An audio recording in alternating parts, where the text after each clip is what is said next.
ભાઈ મારું પાકીટ તો પડી ગયું. તો હવે શું કરશી ભાઈ? તું દઈ દે ને પૈસા. પણ મારી પાસે પૈસા નથી. કામ હું થયું ભાઈ? ભાઈ મારું પાકીટ કઈક પડી ગયું હે. અને હું પૈસા ઘરે ભૂલી ગયો હોઉં. નો હોય ભાઈ, એવું હે? અરે હા ભાઈ, ખોટું થોડાક બોલી હી. મારું પાકીટ ખોઈ ગયું ને એમાં 10,000 રૂપિયા હતા. ખમો 1 મિનિટ.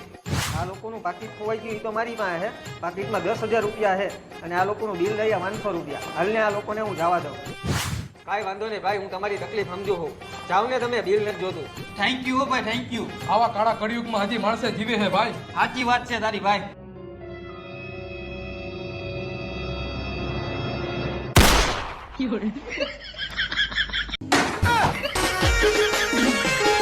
આ